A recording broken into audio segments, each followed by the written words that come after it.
1. Tourism contribution to mutual understanding and respect between peoples and the societies. So for Section 1, the understanding and promotion of the ethical values common to humanity with an attitude of tolerance and respect for the diversity of religious, philosophical, and moral beliefs are both foundation and the consequence of responsible tourism. Stakeholders in tourism development and tourism themselves should observe social and cultural tradition and practices of all peoples, including those minorities and indigenous peoples, and the recognize of their work. So this section, we can relate it to the tourism sector attraction, more specifically cultural attraction, which we need to give value in each other's belief and tradition. Remember that when we are going to different places, they have certain tradition that we need to respect and to be followed. So this article can be applied in this sector. Article 6, Obligations of Stakeholders in Tourism Development. Section 2, Tourism professionals, insofar as it depends on them, should show concern in cooperation with the public authorities for the security and safety, accident prevention, health protection, and food safety of those who seek their services. Likewise, they should ensure the existence of suitable systems or insurance. They should accept the reporting obligations prescribed by national regulations and pay fair compensation in the event of failure to observe their contractual obligations. It relates about the tourism sector, food and beverages, since it has connection with the protection of health and food safety, so it can be applied with this tourism sector. Good day. Today I'll be discussing Article 4, Section 4 and connecting it to the attraction sector. Article 4, Section 4. Tourism activity should be planned in such a way as to allow traditional cultural products, crafts, and folklore to survive and flourish, rather than causing them to degenerate and become standardized. We have visited a lot of tourist destinations, but we have not much appreciated their stories behind their culture, because they might still be developing for that activity. We should incorporate these kinds of attraction to our itinerary, and we should include these products in order for us to appreciate and support these local communities. An example of this would be the hashtag Support Locals movement. And another example is what the one product policy, which is, for example, the mangoes in Guimaras and the seafood in Ilocos. The anchor destination that I choose is Baguio. Baguio, also known from the few tourist spots like strawberries, rice terraces, shopping malls, clubs, and other few tourist spots. So the article provided here is Article 6, Obligation Stakeholders. Stakeholders is referring from tourism, is guiding the travelers from the tourist spots that are provided info, what are the honest review.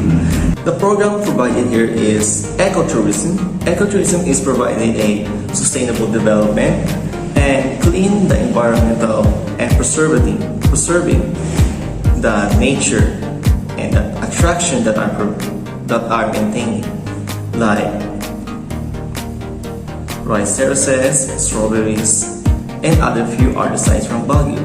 This ecotourism is part of tourism's program that are maintaining, innovating, and improving the tourist attractions. I'm Nika Honatas and I'm going to tackle Article 1, Tourism's contribution and to mutual understanding and respect between people and societies. This article talks about cultural appreciation and respecting their cultures. This falls into attraction because this article talks about culture of different places. Attractions are the center of every destination, and this is capable of satisfying every tourist's needs. Article 1, Tourism contribution to mutual understanding between people and society. My sector is attraction and my subsector is tourism activity should be conducted in harmony with attributes and tradition of the host, regions, and countries in respect for the law, practices, and custom. But while in tourism, there was some problem in visiting cultural attraction, especially here in the Philippines. According to OECD org, cultural tourism is one of the largest and fastest growing global tourism markets. Culture and creative industry are increasingly being used to promote destination and to enhance their competitiveness and attractiveness, but we should respect their cultural practices and beliefs. Being tourists, we should have boundaries in seeing their attractions. We are there to appreciate their beautiful creation. Also, as a Filipino, we should respect each other's culture. This article shows how strong link between tourism and culture can be cultivated to help places become more attractive and tourists, as well as to increase their competitiveness as places to live, visit, work, and invest in. In the Global Code of Ethics for Tourism, Article 1, Section 5 is all about safety. It should not commit any criminal act by the laws that will affect the environment. So, I choose accommodation because it is a group of building or rooms that someone will stay in.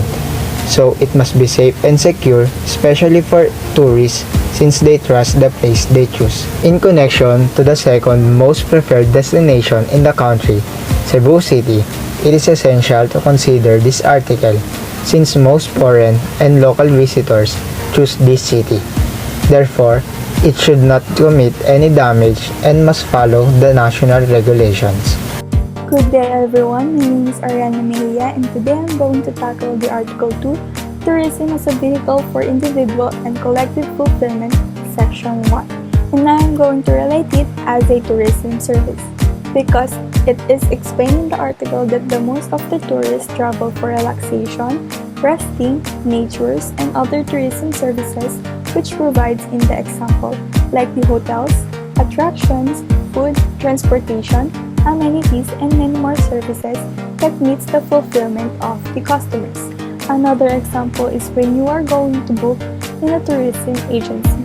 The agent will explain the different services and give you the different costings that will fit in your budget. And lastly, they will give you the services that will satisfy you. Article 2, Tourism as a Vehicle for Individual and Collective Fulfillment, Section 2, and I will relate it as a tourism services. Tourism affects many aspects of human rights such as the right to information and participation in decision-making processes. To protect against discrimination, and also tourism presents both opportunities and challenges for women, which makes the gender equality perspectives highly relevant from the opportunities perspective. Tourism can contribute to gender equality in several ways, like offering important employment possibilities. My presentation is about Article 3, Sub Number 4. Cooper et al. 1993 defined destination as the focus of facilities and services designed to meet the needs of tourists. Most destinations comprise the core following attributes which can be characterized as the 4A's framework: attractions, access, amenities, and auxiliary services. The importance of this is exploring the country culture or destination through travel is leisure business, sports, adventure, and so on. This article depicts 4 different sorts of tourism. Example is Republic Act 9593, an act declaring a national policy for tourism as an engine of investment, employment, growth, and national development, and strengthening the Department of Tourism and its attached agencies to effectively and efficiently implement the policy and appropriating funds.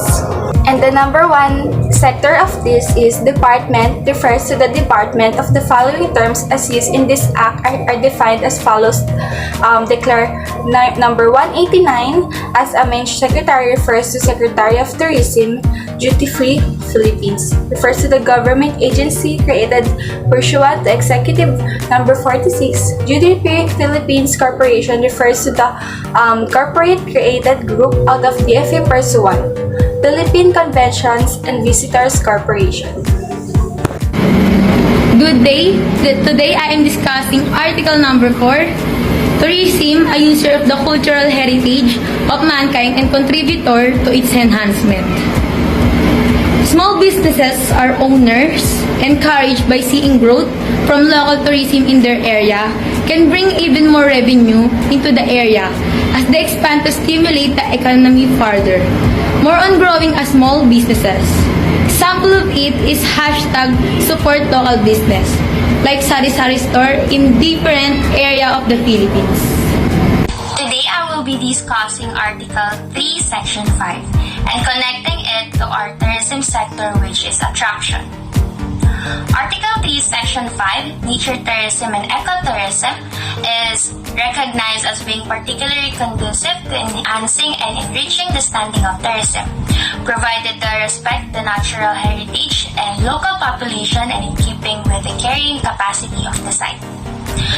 But before visiting attraction, especially those places like museum and historical attractions, it is a must to know the do's and don'ts to avoid disrespect to the people living inside and the attraction itself. This type of instruction may help people to enhance the place by simply following these simple rules. Example of attractions are Vegan Heritage Village in Ilocos and Rice Terraces in Cordillera. Article 3. Tourism, a factor of sustainable development, and the sector is attraction. All forms of tourism development that are conducive to saving rare and precious resources, in particular water and energy, as well as avoiding so far as possible waste production, should be given priority and encouraged by national, regional, and local public authorities. The example for this is the pollution issue in the Boracay Islands. As we all know, the beaches there suffer due to lack of a proper sewage and waste management system. Boracay is very famous for its pristine white beaches, not only to local but also to international tourists. That's why we need to prioritize the cleanliness of every island in Boracay. Article 3, Tourism as Sustainable Development, the sector is attraction.